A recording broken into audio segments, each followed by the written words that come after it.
آله وصحبه ومن والاه ثم أما بعد اللهم صل وسلم على نبينا محمد وعلى آله وصحبه وسلم تسليما كثيرا ثم أما بعد وعن أبي هريرة رضي الله عنه قال كان رسول الله صلى الله عليه وسلم إذا كبر في الصلاة سكت هنية قبل أن يقرأ فقلت يا رسول الله صلى الله عليه وسلم بأبي أنت وأمي أرأيت سكوتك بين التكبير والقراءة ما تقول؟ قال أقول اللهم باعد بيني وبين خطواياي كما باعدت بين المشرق والمغرب اللهم نقني من خطواياي كما ينقى الثوب الأبيض من الدنس اللهم اغسلني من خطواياي بالثلج والماء والبرد متفق علیہ۔ جناب ابو ہریرہ رضی اللہ تعالی عنہ نبی اکرم صلی اللہ علیہ وسلم سے سوال کرتے ہیں، فرماتے ہیں نبی علیہ السلام کان رسول اللہ صلی اللہ علیہ وسلم اذا کبر فی الصلاة سکت ہنیۃ، نبی علیہ السلام اللہ اکبر پڑھنے کے بعد کچھ دیر تک نبی علیہ السلام خاموش رہتے تھے قرات سے پہلے۔ تکبیر تحریمہ اور قرات کے درمیان نبی اکرم صلی اللہ علیہ وسلم کچھ دیر تک خاموش رہا کرتے تھے، قبل ان یقرأ، قرات پڑھنے سے پہلے۔ فقلت یا رسول اللہ صلی اللہ علیہ وسلم بأبی انت و امی، جناب ابو ہریرہ رضی اللہ عنہ فرماتے ہیں میں نے نبی اکرم صلی اللہ علیہ وسلم سے درخواست کی، اے اللہ کے رسول آپ پر میری ماں باپ قربان ہو، میں آپ کو قراءت اور تکبیر کے درمیان خاموش ہوتے ہوئے میں محسوس کرتا ہوں۔ آپ تکبیر اور قراءت کے درمیان ما تقول، اللہ کے حبیب آپ تکبیر تحریمہ اور قراءت کے درمیان آپ پڑھتے کیا ہے؟ آپ علیہ السلام جناب ابو ہریرہ رضی اللہ تعالی عنہ کی سوال کی جواب یہ دیتے ہیں، اقول، ابو ہریرہ میں اللہ اکبر سے لے کے سورہ فاتحہ کی قراءت تک کے درمیان جو خاموشی میں اختیار کرتا ہوں اس میں آہستہ میں یہ دعا پڑھتا ہوں، اللہم اے اللہ باعد، تو دوری پیدا کر دے، بینی و بین خطوایا، میرے اور میرے گناہوں کے درمیان اللہ تو دوری پیدا کر دے۔ کتنی دوری؟ کما باعدت بین المشرق والمغرب، کما جیسا کی، باعدتا اے اللہ تو نے دوری پیدا کر دی ہے، بین المشرق والمغرب، جتنی دوری مغرب اور مشرق کے درمیان تو نے دوری پیدا کر دی ہے اللہ، اب میں تیرے دربار میں کھڑا ہوں، لہٰذا اللہ جو غلطیاں مجھ سے ہو گئی ہے ان غلطیوں کی اور میرے درمیان اتنی مسافت، اتنی دوری پیدا کر دے جتنی دوری مشرق اور مغرب کے درمیان ہے۔ پہلی چیز۔ دوسری چیز، اللہم نقنی من خطوایای کما ینقی الثوب الابیض من الدنس، اللہم اے اللہ نقنی، مجھے پاک کر دے، صاف کر دے، من خطوایا، میری غلطیوں سے، میرے گناہوں سے۔ کیسے پاک صاف کیا جائے؟ کما جیسا کہ، ینقا پاک کیا جاتا ہے، صاف کیا جاتا ہے، الثوب الابیض سفید کپڑا، من الدنس میل کچیل سے۔ اللہ جس طرح سفید کپڑے کو میل کچیل سے دھونے کے بعد وہ کپڑا پاک صاف ہوتا ہے، اسی طرح اللہ مجھے ظاہری اور باطنی گناہوں سے مجھے پاک اور صاف کر دے۔ اللہم اغسلنی، اے اللہ مجھے دھو دے، من خطوایا، میرے گناہوں سے۔ کیسے؟ بالثلج، اللہ برف کے ذریعے۔ انسان پانی حاصل کرتے ہیں تین سورسز سے، یا برف کی صورت میں، یا اولے کی صورت میں، یا بارش کی صورت میں۔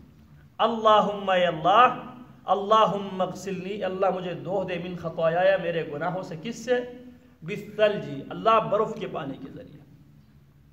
آسمانوں سے جو پانی نازل ہوتے ہیں وہ تین طرح کی ہے، یا برف کی صورت میں، یا اولے کی صورت میں، یا بارش کی صورت میں۔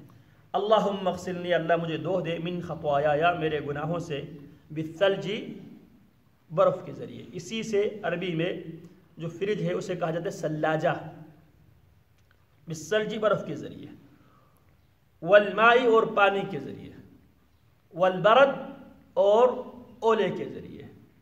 اسی سے جو واٹر کولر ہے اسے کہا جاتا ہے برادہ. تو اب یہاں پہ انسان تکبیر تحریمہ پڑھنے کے بعد یہ دعا استفتاح میں سے ایک دعا ہے. یہ دعا بہت کم لوگ یاد رکھتے ہیں، تو کوشش یہ کرے ان دعاؤں کو یاد کرنے کی، صرف سننے کی حد تک محدود نہ ہو. تو آپ کسی نماز میں سبحانک اللہم وبحمدک وتبارک اسمک وتعالی جدک ولا الہ غیرک پڑھ لیں. دوسری نماز میں آپ اللہم باعد بینی وبین خطوایای کما باعدت بین المشرق والمغرب اللہم نقینی من خطوایای کما ینقی الثوب الابیض من الدنس اللہم اغسلنی من خطوایای بالثلج والماء والبرد. یہ دعائیں یاد کر کے پڑھنا ضروری ہے. دعائیں استفتاح ہے، یعنی استفتاح تکبیر تحریمہ پڑھنے کے بعد نبی علیہ السلام سے سبحانک اللہم وبحمدک بھی ثابت ہے.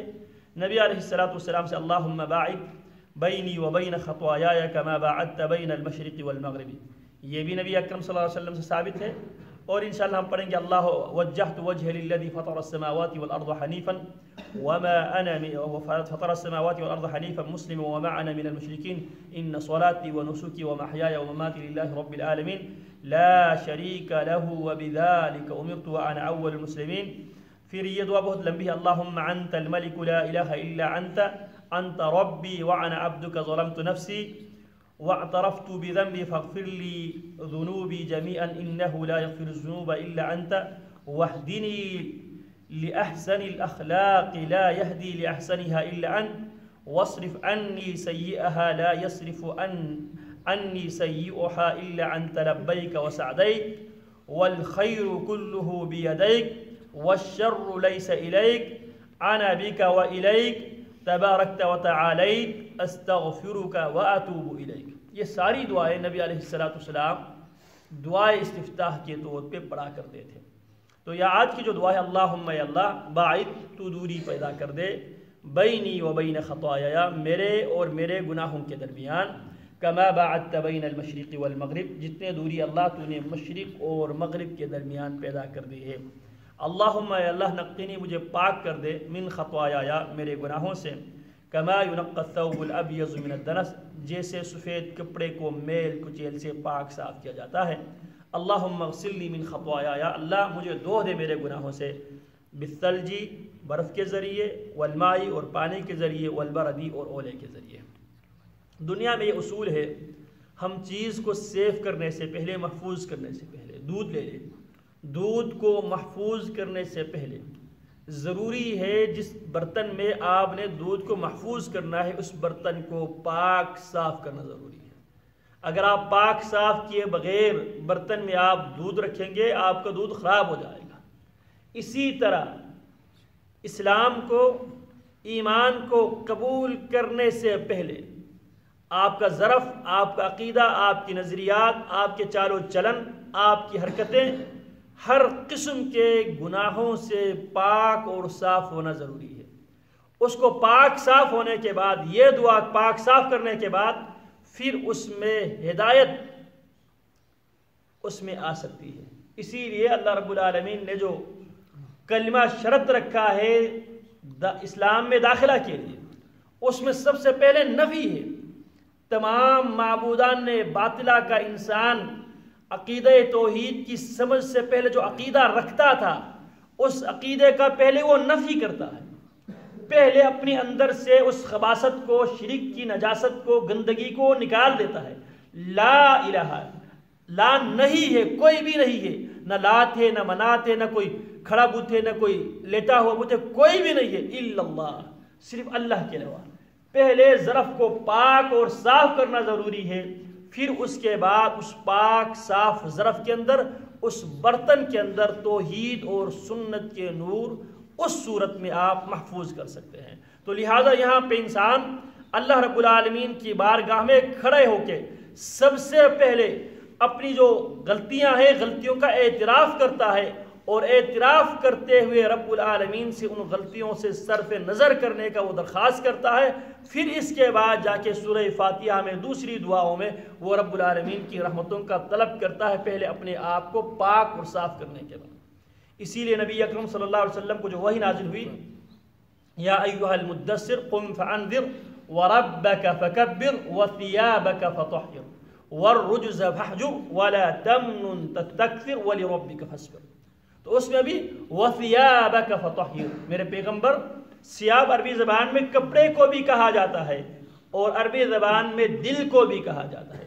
وثیابک فطہر، اے اللہ کے حبیب آپ اپنے کپڑے کو، غلاظت جو ظاہری ہے، جو نظر آنے والے معنوی جو محسوس ہونے والے جو غلاظت ہے، اپنی کپڑے کو ان سے پاک رکھیے. اور وثیابک فطہر، اپنے دل کو باطنی جو غلاظت ہے اس سے پاک رکھیے. باطنی غلاظت کیا ہے؟ شرک، بدعات وغیرہ باطنی غلاظت ہے جس کو انسان کو نظر نہیں آتی. اور باقی جو بچے پیشاب کرتے ہیں یا کوئی گندی چیز لگتی ہے وہ ظاہری غلاظت ہے جو انسان کو ظاہراً نظر آتے ہیں. تو یہاں پہ انسان ہر قسم کی غلاظت سے، ہر قسم کی گناہ سے، شرک بھی گناہ ہے، بدعات و خرافات بھی گناہ ہے، اپنے اوپر ظلم ہو تب بھی گناہ ہے، مخلوق اور مخلوق کے درمیان ہو تب بھی گناہ ہے، اور خالق اور مخلوق کے درمیان جرم ہے تب بھی گناہ ہے. تو لہذا وہ یہ دعا کرتا ہے اللہم باعث، اللہ بحیثیت انسان مجھ سے غلطیاں ہو گئی ہیں، لہٰذا اللہ مجھے اور میری غلطیوں کے درمیان، مشرق اور مغرب کے درمیان جتنی دوری تو نے پیدا کر دی، اللہ میرے اور میرے گناہوں کے درمیان یہ دوری پیدا کر دے. اور پھر اللہ مجھے میرے گناہوں سے اس طرح دھو دے جس طرح سفید کپڑے کو میل کچیل سے پاک صاف کیا جاتا ہے. اور اللہ مجھے میرے گناہوں کو پانی کے ذریعے، اولے کے ذریعے اور برف کے ذریعے اللہ تو دھو لے. یہاں پہ بندہ اللہ رب العالمین سے توبہ طائب ہوتا ہے. یہ ہے نبی علیہ السلام دعا استفتاح کے طور پہ یہ دعا پڑھ لیا کرتے تھے. اللہ رب العالمین نبی اکرم صلی اللہ علیہ وسلم کی سنتوں کے مطابق نمازوں کو ادا کرنے کی توفیق عطا فرمائے. وصلی اللہ وسلم علی نبینا محمد وعلی آلہ وصحبہ اجمعین.